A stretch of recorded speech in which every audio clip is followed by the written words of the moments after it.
모세가 가나안 땅을 이야기할 때 젖과 꿀이 흐르는 땅이라 그런 표현을 씁니다. 그런데 이 젖과 꿀이 흐르는 땅이라고 하는 이것은 하나님께서 아브라함을 통해 주시겠다고 하신 그 약속에 대한 관용적인 그러한 표현입니다. 관용적인 표현이라 이런 말은 실제로 그런 뜻을 가지고 있지 않지만 의미를 가지고 사용하게 되었다고 하는 것입니다. 무슨 말씀인가 하면 그 땅에서 젖과 꿀이 흐르는 그러한 땅이라는 이야기가 아니라 사실은 물이 흐르는 기름진 목초지가 있어서 그곳에서 소와 양떼를 통해 많은 젖을 생산할 수가 있고 도처에 꽃이 만발해서 벌들을 통해서 꿀을 모아들일 수 있는 땅이라 그래서 젖과 꿀이 흐르는 땅이라 그런 표현을 씁니다. 하지만 실제로 성경에서는 어떤 의미로 쓰여지고 있는가 하면 히브리서 기자가 이런 표현을 하고 있습니다. 하나님의 복과 언약이 임하는 곳이라. 그러니까 실제로 젖과 꿀이 흐르는 땅은 하나님의 복이 임하는 곳, 하나님의 언약이 시행되는 곳이라 그런 차원으로 사용되고 있습니다. 다시 말하자면 은혜의 젖줄기와 평강의 꿀이 풍성하게 흐르는 곳이라 그런 의미입니다. 이제 모세가 이스라엘 백성들 앞에 그 가나안 땅을 보여주면서 지금 새로운 한 말씀을 외칩니다. 오늘 본문에 보면 이스라엘아 들으라 그럽니다. 그들이 지켜야 할 규례와 그리고 법도 가운데 하나님의 사랑에 대한 이야기입니다. 제가 늘 말씀을 드립니다만 사랑이라고 하는 이 단어는 오직이라고 하는 것을 염두에 두셔야 한다고 하는 것입니다. 비교할 것이 아닙니다. 비교하면 문제가 생깁니다. 오직이어야 됩니다. 나 말고 다른 것이 존재하면 안 됩니다. 그렇게 끄집어낸 이야기가 뭔가 하면 유일하신 하나님, 유일신에 대한 이야기입니다. 젖과 꿀이 흐르는 그 땅에 들어가 살고 싶느냐? 예, 그렇습니다. 그랬더니 하는 말씀이 뭔가 하면 그렇다면 들어라. 그리고 하시는 말씀이 그걸 그냥 귀로 듣기만 하라는 그런 차원이 아니라 들어서 알라. 그런 이야기입니다. 그래서 끄집어내고 있는 이야기가 우리 하나님 여호와는 오직 유일한 여호와이시니 너는 마음을 다하고 뜻을 다하고 힘을 다하여 내 하나님 여호와를 사랑하라. 사랑 이야기로 가는데 그 사랑 이야기가 유일하신 하나님이라 유일신이라 그런 차원으로 이야기합니다. 다른데 절대 견눈질 하지 말라. 오직 하나님, 그 하나님만 사랑하라. 그분이 신이시라. 지금 그 이야기를 하고 있습니다.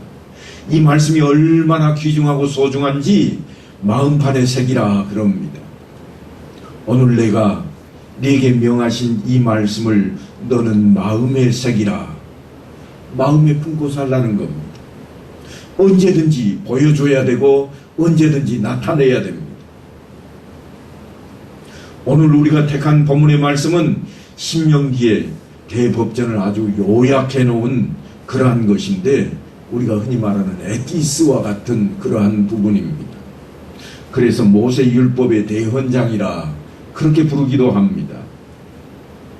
이스라엘 백성들이 교육적인 사명, 그래서 탈무드라고 하는 책을 펼쳐놓고 자녀들을 가르치는 데에 바로 모세의 오늘 이 말씀을 통해서 시작이 됩니다. 내 자녀에게 부지런히 가르치라 그랬습니다. 어느 정도로 부지런히 가르치는가 하면 앉았을 때든지 일어날 때든지 길을 갈 때든지 누웠을 때든지 언제든지 가르치라는 겁니다. 그러니까 시도 때도 없이 가르쳐야 됩니다. 어떻게 그렇게 할 수 있을까 하고 봤더니 말씀이 이렇게 이어집니다.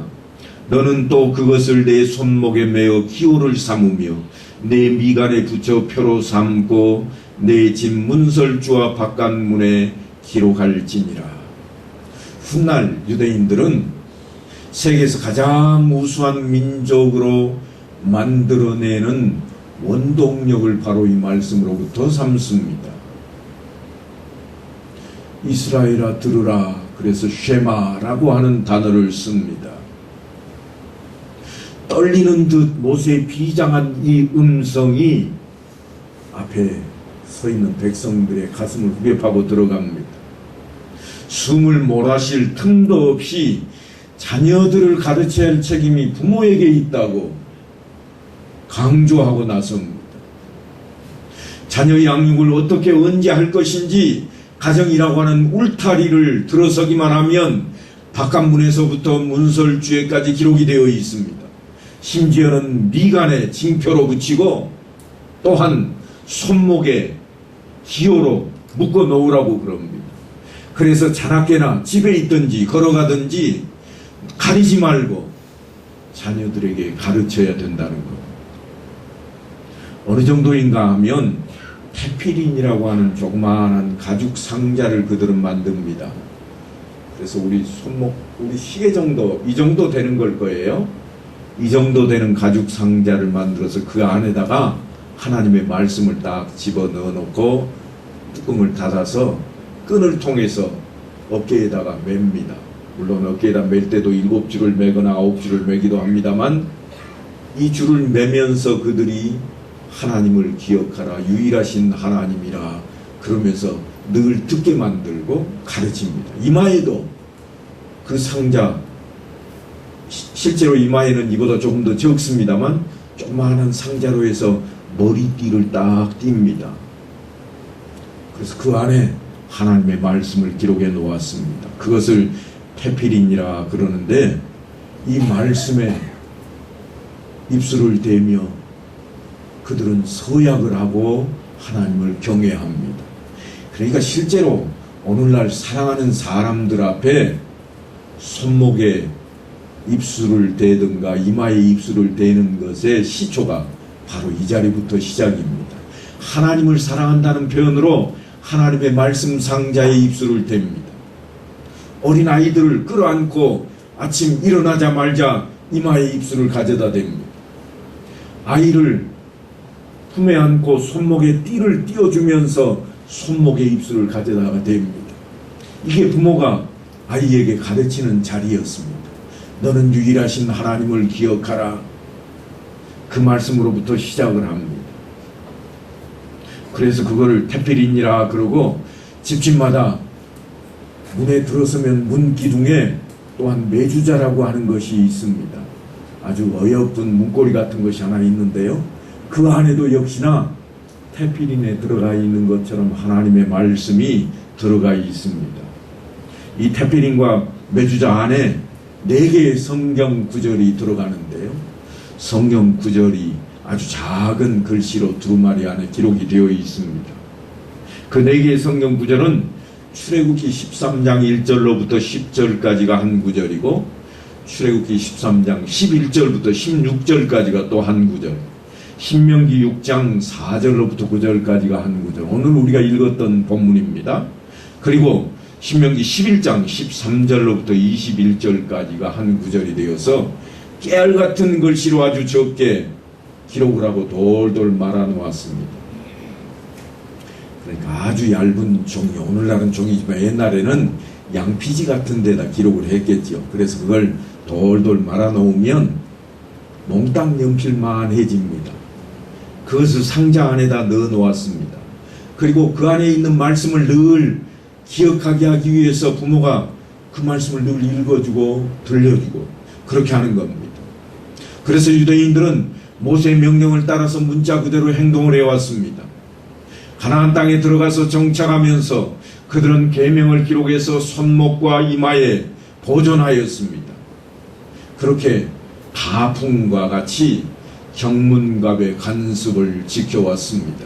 우리나라에도 가풍이라고 하는 것 때문에 족자에다 글을 써가지고 이렇게 벽에다가 걸어놓고 아이들에게 보기에 우리 집 가훈이야 그런 표현을 쓰는 것과 비슷할 것입니다만 이스라엘 백성들은 오직 하나님 그분만을 내가 사랑하겠다고 하는 다짐, 그 약속으로 말씀을 기록해서 이마에도 손목에도 집 들어가는 문기둥과 그 설주에도 기록을 해놓고 늘 그 말씀을 상기했다고 하는 것입니다.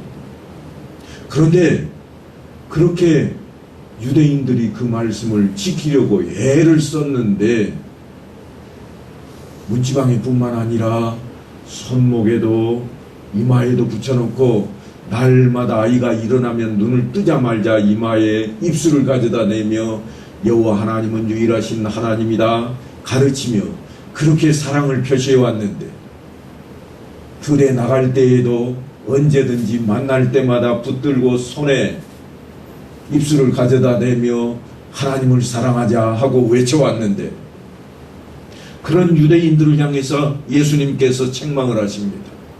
서기관들과 바리새인들이 모세의 자리에 앉았으니 그러므로 무엇이든지 그들이 말하는 바는 행하고 지키되 그들이 하는 행위는 본받지 말라. 그들은 말만 하고 행하지 아니하니 그들의 모든 행위를 사람에게 보이고자 하나니 곧 그 경문 띠를 넓게 하며 옷수를 길게 하고, 이런 표현들로 예수님께서 평가를 해 놓았습니다.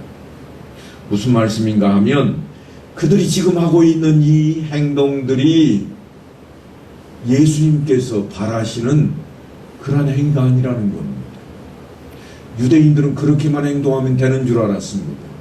그래서 이마에도 붙이고 손목에도 붙이고 집 문설주에도 붙여가면서까지 그렇게 외쳤습니다. 유일하신 하나님이야 아멘. 마치 무엇과 같은가 하면 우리가 매 주일마다 이 시간에는 예배를 드리는 시간이야. 그래서 교회로 나와서 착석하고 하나님 앞에 예배 드리고는 오늘 또 예배를 드렸다 끝 하는 것처럼 이스라엘 백성들이 그랬다는 겁니다. 우리가 하나님 앞에 기도할 때마다 하나님 이것도 해주시고 저것도 해주십시오 그러면서 우리가 외치는 것이 무엇인가 하면 나는 오늘 또 하나님께 기도했다 하는 것처럼 유대인들이 길거리에 서서까지 하나님 앞에 큰 소리를 지르며 손을 들고 기도하는 모습을 보인 것이 예수님 보시기에는 책망거리가 되었다고 하는 겁니다.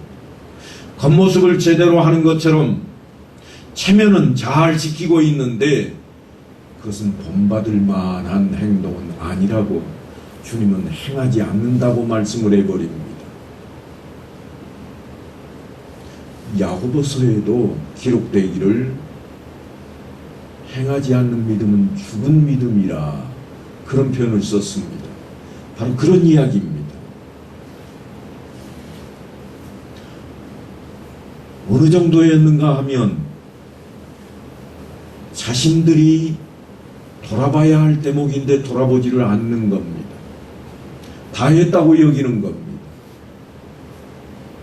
오늘날 우리도 마찬가지일 겁니다. 나는 주일 예배를 드렸으니까, 주일 성수했으니까 다 했어. 아니 나는 주일 성수뿐만 아니라 새벽마다 나와서 기도했어. 나는 할 일 다 했어. 그런데 주님께서 바리새인들에게, 그렇게 열심히 행동하는 바리새인들을 향해서 화 있다고, 너희들은 천국 문을 닫고 너희들만 안 들어가는 게 아니라 들어가려고 하는 사람까지 못 들어가게 하고 있다고 그렇게 외치고 있는 모습입니다. 그러니까 우리가 이 모습을 한 번쯤은 뒤돌아봐야 되겠습니다. 정통 유대인들이 사는 집에는 지금도 매주자가 있어서 아주 아름답게 치장을 해 놓았습니다. 금장식도 해놓고 그냥 사각통으로 되어 있지 않고요, 장식고리까지 달려가지고 아주 예쁘게 되어 있습니다. 물론 그 안에는 하나님의 말씀 4구절이 기록되어 있는 건 분명합니다.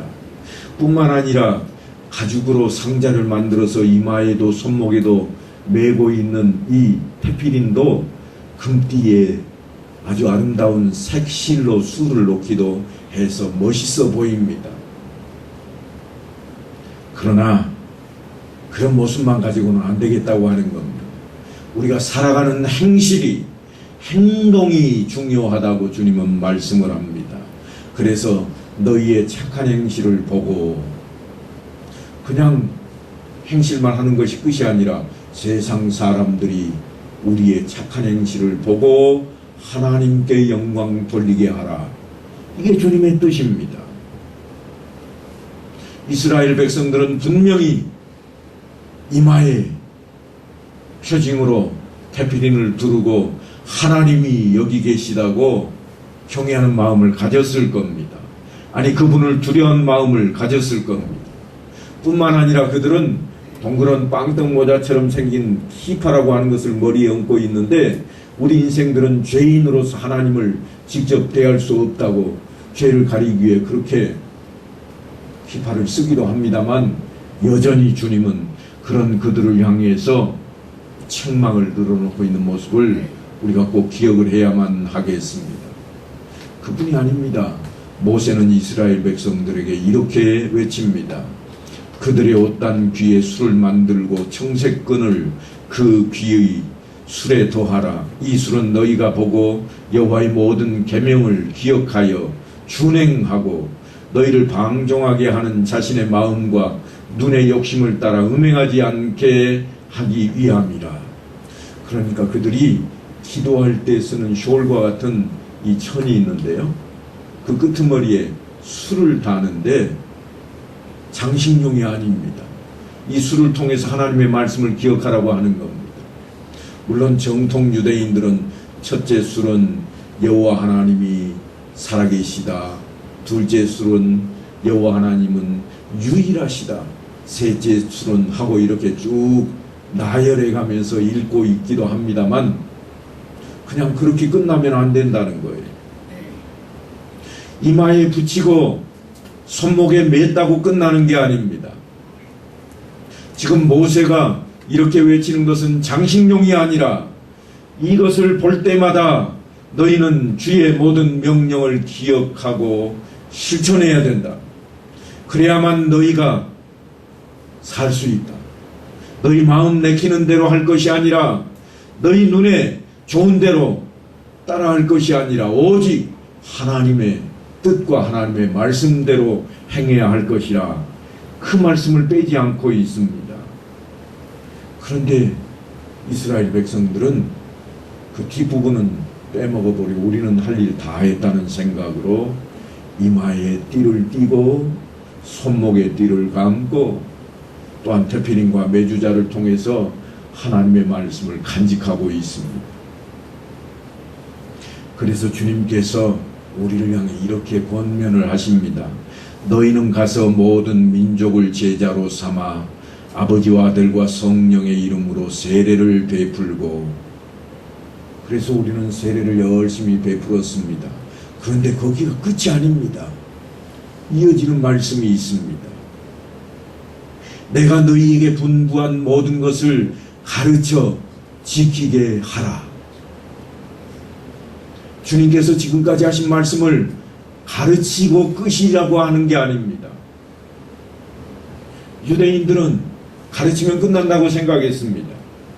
그래서 잘 때도, 걸을 때도, 앉았을 때도, 일어날 때도 늘 아이에게 가르쳐는 왔습니다. 그런데 지키게 하지를 못했다고 하는 겁니다. 그러니까 우리는 이 말씀 앞에 좀 신중해져야 됩니다. 가르쳐 지키게 하라. 이 말씀 앞에 우리는 신중하고 또한 그 말씀을 곱씹어야만 할 것입니다. 예수님 당대로 좀 돌아가 보십시다. 가이사랴 빌립보에서 사람들이 주님에 대해서 소문을 내기 시작했습니다. 들려오는 이야기를 들어보니까 어떤 사람은 세례 요한이다, 그런 표현도 쓰고, 또 어떤 사람은 엘리야라, 또 어떤 사람은 예레미야다, 아니야 선지자 중에 하나야, 이런 말들을 하는 소문이 들려서 제자들이 주님께 그렇게 전했습니다. 그랬더니 주님께서 제자들에게 너희는 나를 누구라고 하느냐, 그렇게 질문을 하십니다. 그러자 베드로가 아주 멋진 신앙 고백을 합니다. 주는 그리스도시요 살아계신 하나님의 아들이시니이다. 이제야 너희가 나를 메시아로 알아보는구나. 주님께서 그렇게 표현을 하지 아니하시고 뒤이어서 이런 말씀을 하십니다. 제자들에게 경고하사 자기가 그리스도인 것을 아무에게도 이르지 말라 하시니라. 내가 메시아인 건 너희만 우선 알아라, 그겁니다. 아무한테도 얘기는 하지 마라. 그리고 하시는 말씀이 엄청난 말씀입니다. 누구든지 나를 따라오려거든 자기를 부인하고 자기 십자가를 지고 나를 따를 것이니라. 하지만 십자가를 진다고 하는 것은 참으로 어려운 일입니다. 그래서 그 일을 감당할 수 있도록 예수님께서 제자들에게 놀라운 사건 하나를 보여줍니다. 그 사건이 뭔가 하면 변화산 사건입니다. 그런데 이 변화산 사건을 체험한 인물이 제자들 모두가 아니라 그 가운데 3명뿐입니다. 3명만 산이 올라가서 놀라운 모습을 보고 내려왔습니다. 그리고는 이제 그 변화산에서 내려와 가지고 아래에서 귀신을 내쫓지 못하던 다른 제자들이 있는 모습 앞에 주님께서 귀신을 쫓아내 주시면서 너희 믿음이 약하다 하는 평가를 하시고는 이제 가버나움으로 자리를 옮겨 가십니다. 가버나움까지 가는 길은 꽤나 먼 거리입니다. 그런데 주님께서 아주 조용히 길을 걷고 계십니다. 마치 침묵을 하며 걷는 것 같습니다. 마가가 그 모습을 이렇게 기록해 놓았습니다. 그곳을 떠나 갈릴리 가운데로 지날새 예수께서 아무에게도 알리고자 아니하시니 이는 제자들을 가르치시며 또 인자가 사람들의 손에 넘겨져 죽임을 당하고 죽은 지 3일 만에 살아나리라는 것을 말씀하셨기 때문이더라.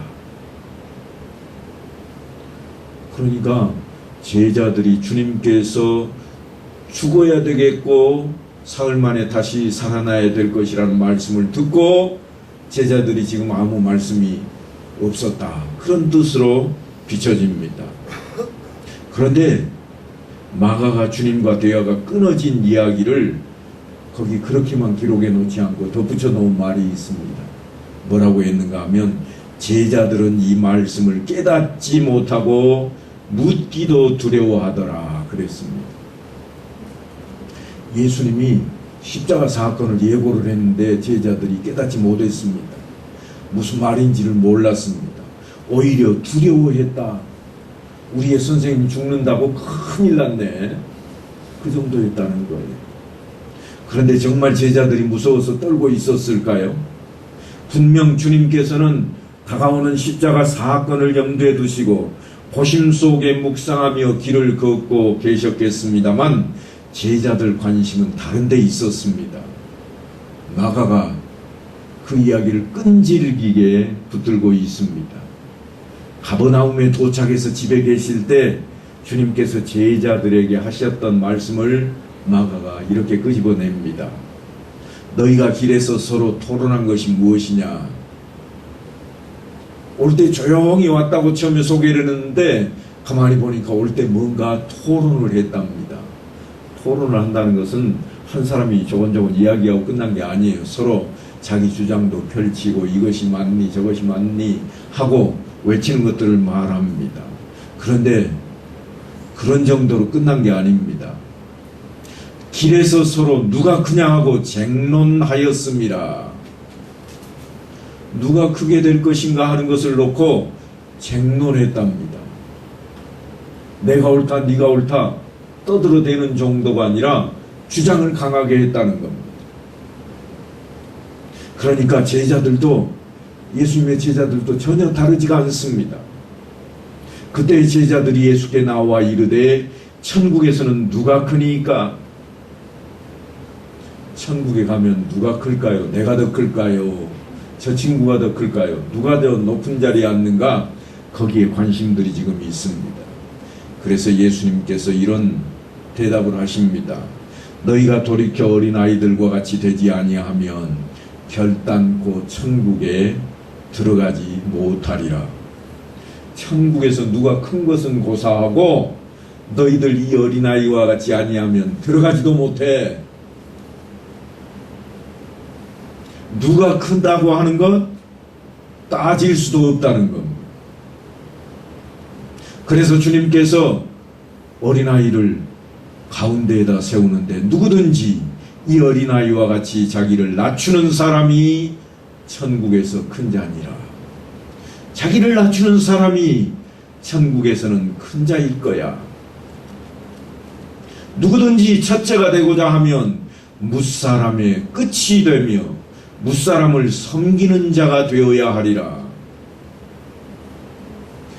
그냥 낮아지는 정도가 아니라 다른 사람을 섬기는 사람이 되어야 할 것이라.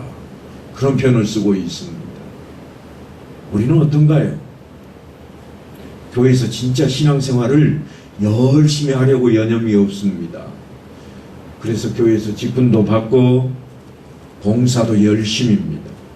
그런데요, 요즘이야 코로나 때문에 모일 기회가 없어서 잘 듣지 못하는 이야기입니다만 얼마 전까지만 해도 제가 잘 듣던 이야기가 하나 있습니다. 그게 뭔가 하면, 목사님 어쩌요? 우리가 좀 더 낫지라. 저쪽보다는 우리가 좀 더 잘한다는 거예요. 처음에 물론 시작은 봉사하는 일이 섬기는 것이었겠습니다만 끝내는 누가 더 나은가 그런 자리로 가버리고 말았습니다. 그래서 편을 가릅니다. 거침이 없습니다.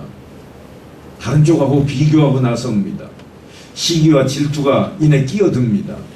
아주 사소한 작은 말 한마디가 상처가 되어서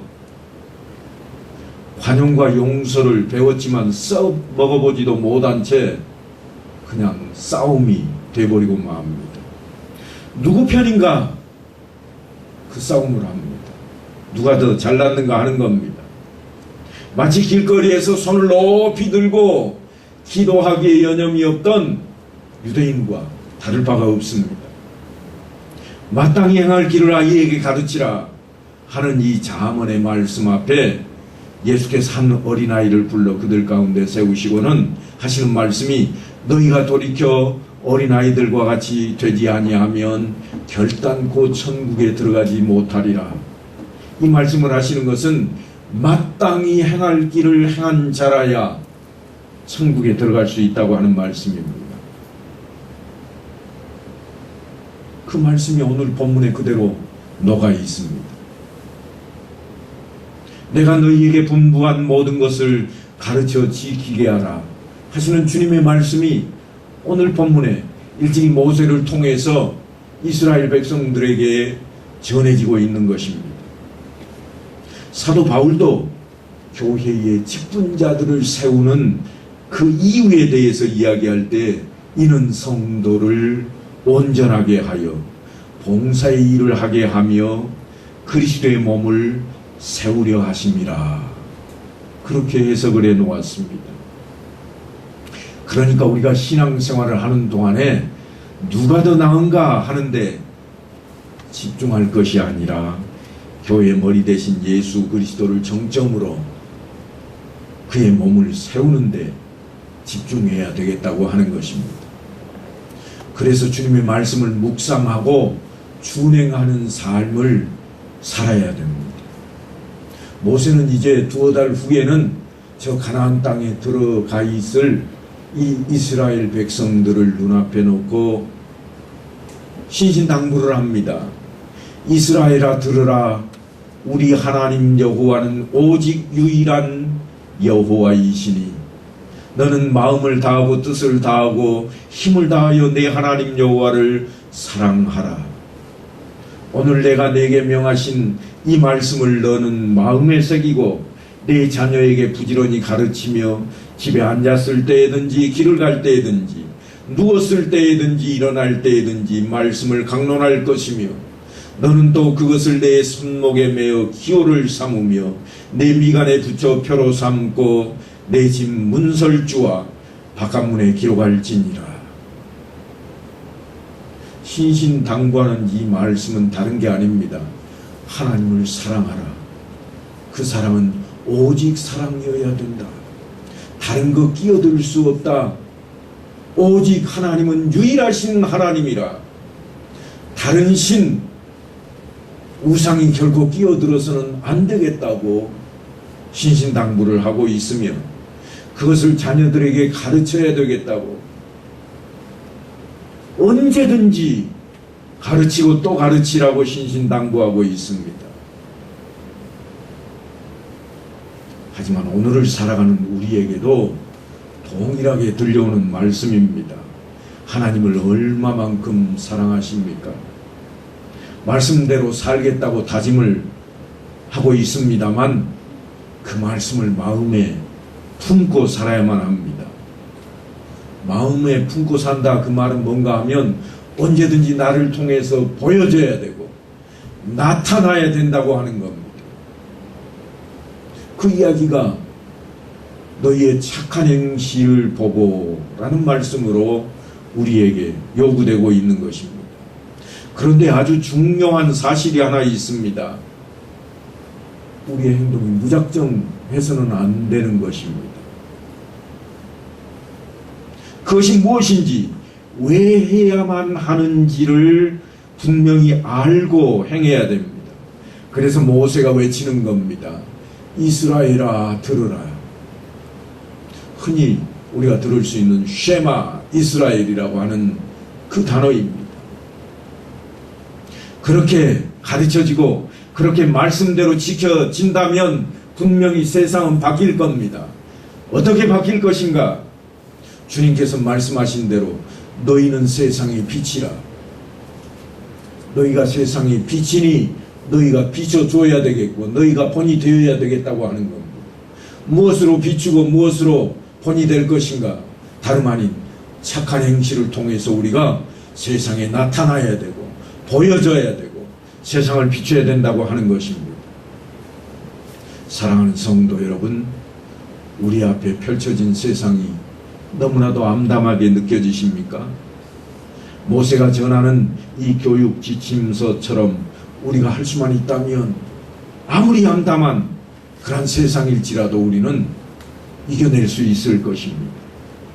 가정에서 그렇게 본을 보이고 그 모습을 통해 가르치고 행동하게 하는 교육 지침을 따라서 모든 생활 속에서 우리가 그렇게 드러내고 나타내면 세상은 밝게 빛나게 될 것입니다. 그때 예수님께서 우리를 향해 너희가 세상의 빛이로구나 그렇게 칭찬하실 것입니다. 이제 이 한 주간 동안에도 세상의 빛이 되어서 본을 보이고 나타내는 그러한 삶 속에 내 자신이 서 있는지를 날마다 바라보고 깨닫고 나아가야 할 것입니다. 가장 먼저 할 것이 우리의 가정입니다. 진짜 내가 가정에서 빛인가? 빛이라면 틀림없이 가정이 기쁨이 넘쳐날 것입니다. 가정에 기쁨이 넘쳐나지 않는다면 우리는 한 번쯤 생각해야 됩니다. 내가 행동하고 있는 것이 이것이 정말 하나님께서 원하시는 행동인가? 아니면 경문과 같은 자랑거리요 드러낼 그런 것에 불과한가? 틀림없이 우리는 한번 생각해 보셔야만 할 것입니다. 가정마다 있는 가훈이 늘 머리맡에 있는 줄 압니다. 그러나 그 가훈은 가훈으로서 중요한 게 아닙니다. 가족들이 그 가훈을 통해서 변화되고 나타낼 수 있을 때에 그 가훈이 진짜 그 값을 다하게 되는 것입니다. 먼저는 가정 안에서 내가 세상의 빛이 되어야 할 것이요 또한 내가 나아가는 직장과 사업의 터전에서 우리는 세상의 빛이 되어야 됩니다. 그냥 교회에 나와서만 주일날만 세상의 빛이라 그런 표현을 사용하지 마시고 날마다의 삶이 앉았을 때에도 누워있을 때에도 길을 갈 때에도 무슨 일을 할 때에도 정말 하나님의 말씀대로 우리가 세상에 빛이 되는 그런 삶으로 하나님의 영광을 나타내는 온 성도들의 삶이 되시기를 간절히 축원합니다.